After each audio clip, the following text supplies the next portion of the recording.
Welcome to Pushing Up Lilies. I'm your host, Julie Mattson.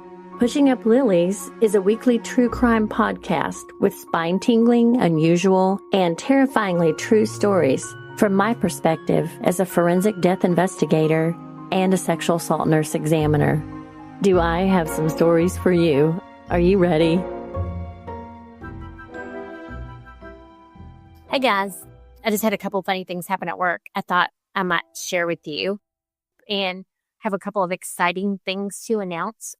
I mentioned before that Pushing Up Lilies is having our first annual murder mystery dinner, and that's going to be during the month of Halloween, but I didn't want to do it too close to Halloween. I didn't want to mess up everybody's festivities with their kiddos. It's going to be October 11th, which is a Saturday. It's going to start at 6. It's going to go for 3 hours. The first hour is going to be kind of mingling and hors d'oeuvres, and then the next 2 hours are going to be the murder mystery. During that first hour, the actors are going to mingle with people that come, and then they're going to decide who is going to be a part of the play, who would be the best actors, who is the most dramatic, those types of things. They're also going to pick the person who gets murdered and the murderer. So in a nutshell, you could be a big part of the act. And if you want to be, you can let them know. And if they choose you, you will be able to participate. So I think it'll be a lot of fun. I was going to try to do it myself, but I don't really want to participate. I want to be able to visit with people and not be super stressed about the planning aspect of it all. So I decided to hire professionals. I think that it'll be much more enjoyable than it would be if I try to put it together myself. So that's October 11th, 6 to 9. Tickets will be for sale on an online platform. Haven't decided which one yet, but you'll be able to buy tickets. And there will be giveaways. I just think it'll be a lot of fun. We're going to give away a cereal box. And that's another thing I wanted to say. These things are going fast, y'all. I only got the stuff to do a small number of them this first time because I wanted to roll it out slow. I wanted to have a small group of people get this first box that could kind of critique it for me and tell me what I could do differently and what they thought about it. I was kind of trying to start slow. I'm really super excited about that. I'm still talking with the list because I still have my temporary teeth. I have this little kind of like a retainer on the back of my top teeth, so my tongue catches it, so I sound kind of goofy. So I'm super excited about having some Patreon members finally. I had some people join my Patreon. Thank y'all so much. I've had people go on the website, www.pushinguplilies.com. Up at the top, there's a section that you can order cereal box. So it's going to be up here at the top. And you'll be able to hit cereal box. You can order one. You can get the subscription where you get them quarterly, or you can get them every 6 months. They're a little bit cheaper if you do more than one. If you have a friend that loves true crime and they have a birthday coming up, get one for your friend and let me know what they think. It'll be kind of nice. I have been busy this week. I've had a lot of scenes. This morning, I went on a homeless person in a tent. It's always kind of interesting to see what the police know when I'm on a scene. And I work a lot with detectives, but also just with patrol officers. The patrol officers aren't going to know as much, obviously, about a crime scene than a detective because the detectives are trained to do that. But we had some detectives this morning that had never seen fly eggs. So they look like tiny pieces of rice, and they had no idea what they were. But this guy was outside. He was in a tent. He'd been in the weather. It rained a lot yesterday. And so his hands were just like the hands of, we call them washerwoman hands, the hands of someone that had been in the water for a long period of time because he was inside this tent. The water had pooled in there and his hands got really wet. So they were almost a white color and almost like degloved, just like very, you know how when you're a kid and you stayed in the bathtub too long, you get that little wrinkly, my mom used to say, you're getting so wrinkled, you need to get out of the tub. So they were like that. Anyway, nonetheless, flies everywhere. He's in the middle of a field, and that's why there were fly eggs all over him. Flies lay eggs where it's moist, and obviously because there was a lot of water pooling around him because of the rain, there were a lot of fly eggs. that was something I got to deal with this morning. Had a hard time because the tent had collapsed on him, actually finding the zipper so I could actually get him out of there.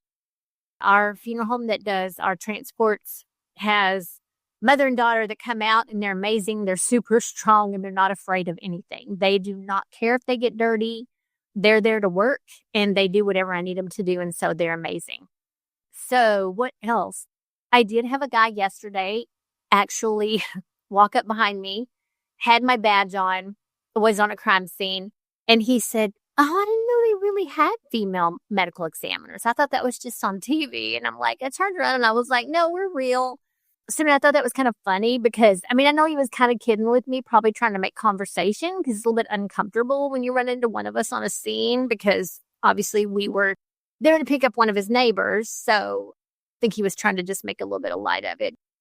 So a lot of things, cereal box, y'all, murder mystery dinner, Patreon, just so many things going on.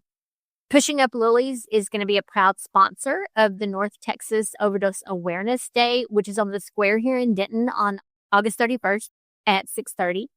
And so we'll be actually having some giveaways. And because we're a sponsor, the logo will be on their t-shirts, which will be for sale there that day. I think last year they had around 500 people. And so this year they expect a bigger crowd. We are also going to compete again in the Denton Day of the Dead coffin races, which I'm very excited about. We were one of the first 25 entries, so we actually get 2 free t-shirts and a poster, which last year I was upset that we couldn't at least purchase them because I really wanted a daggum poster. I don't know why I don't need a poster. Probably wouldn't hang it up anyway, but I like to win. So anyway, that's just me. So what else? Trying to think of what else I need to tell y'all. Went to 7-Eleven. I love Slurpees. They were out of Dr. Pepper, so I had to get Coke, which I don't normally like to do. The homeless people at this 7-Eleven were everywhere, literally everywhere, inside and out. I was horrified for the sweet little 20-ish-year-old girl who was working there alone. I would be scared to death if I were her parents. She's probably a college student. They probably don't even know where she works, but the homeless population is really bad here in Denton. Many people have mental health problems. I know we've talked about this before, and they're not on their meds because they can't afford their meds. And although I'm sure they're all wonderful people, they're not all medicated people. And medicated people are the best people. So anyway, I wanted to tell y'all too, because my med spa, which is called the Filling Station, kind of a funny name, we were officially nominated for the top 3 in all the categories that we ran for this year. So top 3 for Best of Denton, Best Spa, Best Specialty Services, Best Boss, Best Med Spa, Best Weight Loss Program, and Best Woman-Owned Business. If you'll go to DentonRecordChronicle.com or DentonRC.com from June 13th to July 20th, you'll be able to vote for us. And again, the top 3 are the only ones that are left in the categories. So the top 3 will be the ones that actually are in the running for the award. So we're super excited about that. We love our clients and everyone's great. We have a lot of return clients. And I think for the month of, has it just been May, we had over 100 first-time clients that had never been through the door before. We're so proud of that because me and the girls that work for me all work very hard to make sure that our clients are happy, and we love what we do. But anyway, this week, wanted to tell y'all a story about, it was a pilot, and he actually claimed a reputation for being a little bit of a manipulator. He allegedly strangled his wife and then sent messages on her phone before faking a lawnmower accident. And this happened back in July 30th of 2024. So just last year. Air Force pilot Robert John Crawford, who was 47, was arrested and charged on October 10th of 2024 with murder and interfering with a corpse. Frances Elizabeth Crawford, who was his wife, was found dead at a rural Upper Lockyer property west of Brisbane in the early hours of July 30th of 2024. Crawford applied for bail in Queensland Supreme Court. His attorney said that there was really no conclusive evidence to support what he was being accused of. Prosecutions claimed that Robert Crawford actually strangled Frances in a murderous rage. Prosecution claimed that Frances was strangled in her home's ensuite, which is a bathroom, and I know that because I watch HGTV, leaving behind blood belonging to both her and Robert. So leaving behind some indication that there had been a struggle. It's believed that Frances was then carried outside and placed at the scene of a lawnmower accident at the bottom of a retaining wall on the couple's property. The forensic report actually favored strangulation as the cause of death rather than pressure from the steering wheel of the riding lawnmower. He actually said, I believe, that it fell on her, but the mower was found a little bit of a distance away from her body. I don't know. Frances reportedly felt unsafe and had already obtained a protective order. Those close to Robert stated that he was good at manipulating people. I love how sometimes when things like this go down, the friends come out and tell it how it is. You can't be a shitty person and expect everybody to back you up when your wife ends up murdered. So just saying. They said that he many times painted himself as the victim and was very manipulative. Text messages actually revealed that Frances wanted to move the mower away from the water sprinklers, but Robert was, for some reason, unable to do it himself, which, he didn't have any disabilities, so I don't know why he couldn't go out and do it. I feel like my husband would do it if I wanted the lawnmower moved and it was dark and it was the middle of the night and it was cold, which was the situation here. So Robert sent her a message at 11:21 asking her if she was going to put the mower away. So no, sir. I'm not going to put the mower away at 11 o'clock at night. I'm ready for bed and it's cold outside. Anyway, it's believed that at that point, Frances had already been strangled and he was actually just sending messages to himself from her phone, which, is pretty intelligent, but the police are pretty intelligent too. So they were on him. This gave him a little bit of extra time to manipulate the crime scene because police weren't really called until several months later. Crawford called police at 3:37 a.m. after he said he discovered her body and claimed that the mower had actually run over her. How did that happen? How did the mower run over her? Family said there is no way that she would have gone out in the middle of the night with no jacket in very cold weather to move the lawnmower to try to keep it from getting wet when the sprinkler came on. I wouldn't even think about that, to be honest. I'm a girl. I'd be fine with my mower getting wet and sprinkler. People's cars get wet when it rains outside. I know it's probably a little bit different. All you guys out there are probably like, yeah, that's not a good analogy. But it's the truth. I mean, it's a vehicle. You're not going to see me getting up at 11 o'clock at night trying to move my riding lawnmower away from the sprinkler system so it doesn't get wet. You are much more likely to see my husband care about that or be the one that goes outside to try and remedy that problem. Frances was conscious and actively resisting, they believe, at the time of the strangulation. Crawford's murder case is due to be heard on October the 8th, so it's coming up.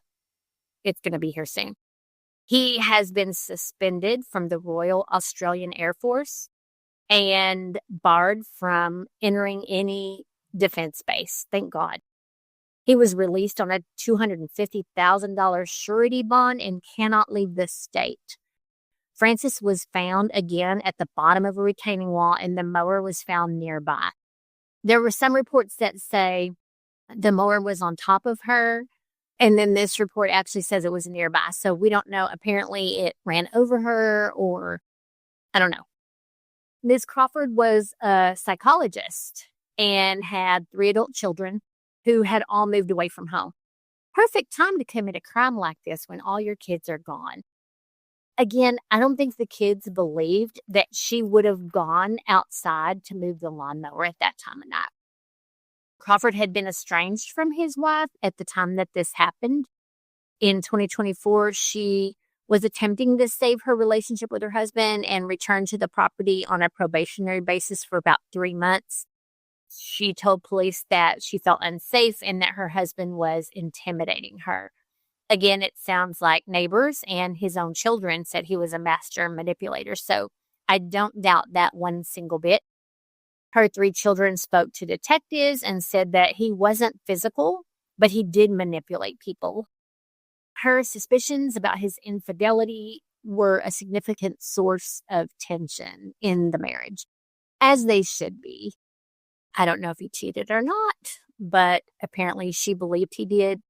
That caused quite a few problems, and pathologists have not been able to rule out injuries from the accident.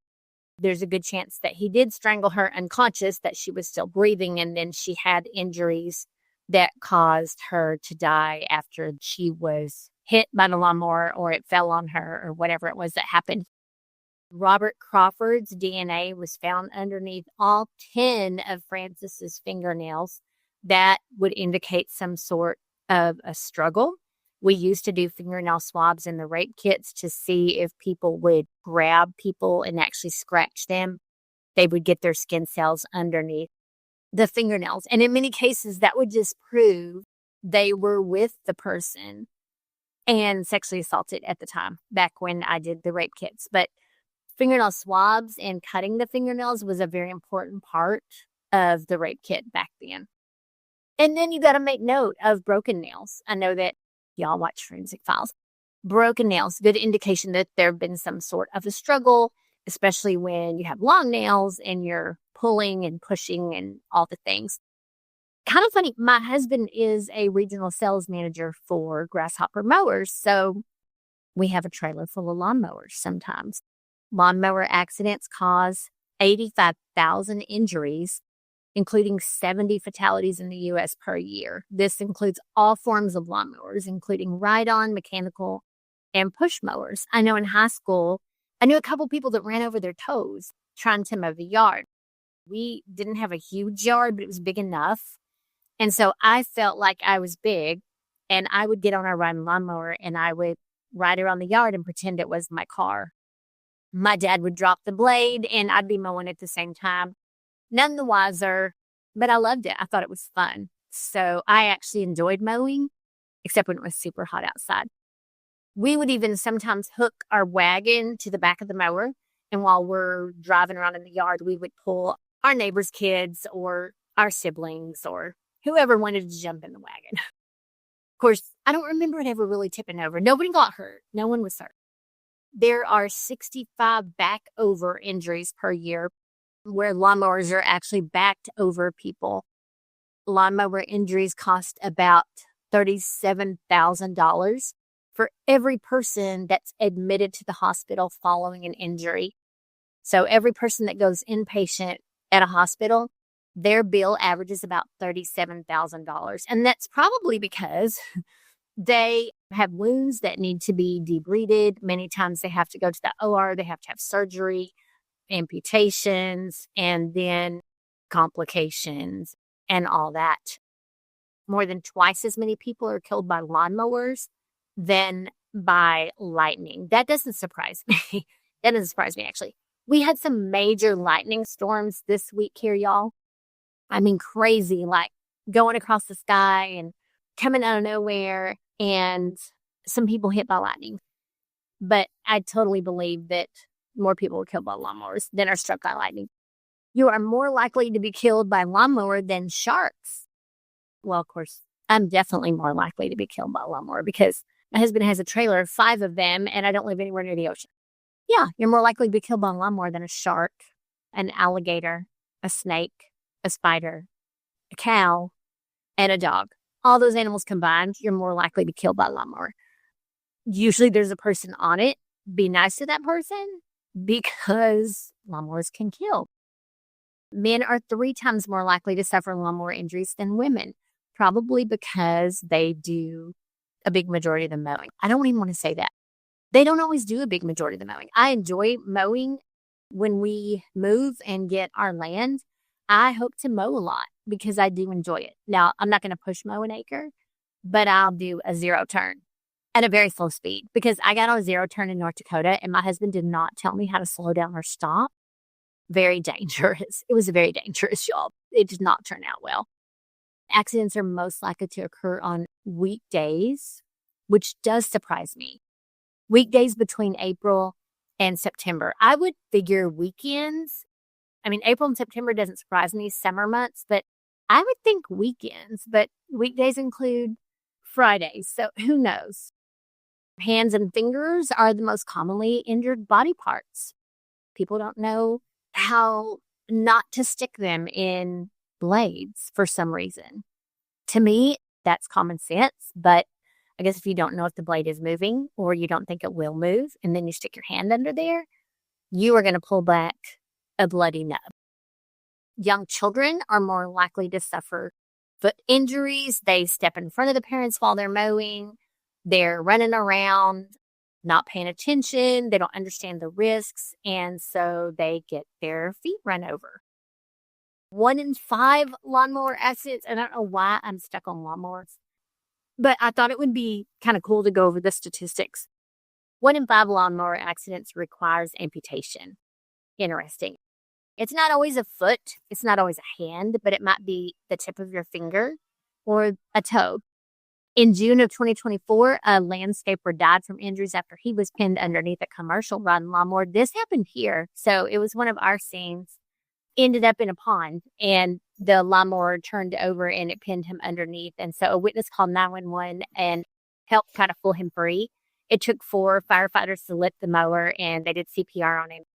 He was taken to a local hospital, but he was later transferred to another facility and he ultimately passed away. So there are a lot of lawnmower injuries. So everyone be safe this summer when you're out mowing. And yeah, just something to think about. Because we did have that one, I think it was last year, maybe the year before. But also the heat. Again, today, the death that I went on this morning may have been heat related, and our county does keep up with statistics on things like that. I'm sure they all do. But yeah, gonna finish my big gulp. I'm mad that it's not Dr. Pepper, but such is life. Also, let me know, shoot me an email, julie@pushinguplilies.com. If you are interested in an online forensic training course, not just for nurses, but also for true crime lovers. Again, go to www.pushinguplilies.com. Up at the top, it's going to say cereal box. Hit that and get yours now. We're running out quick, and I'm going to try to get those shipped out here in the next week. So y'all have a great week, and I look forward to talking to you soon. Bye. Thank you so much for joining me today on Pushing Up Lilies. If you like this podcast and would like to share with others, please do me a quick favor and leave a review on Apple Podcast. This helps to make the podcast more visible to the public. Thanks again for spending your time with me, and be sure to visit me at pushinguplilies.com for merchandise and past episodes.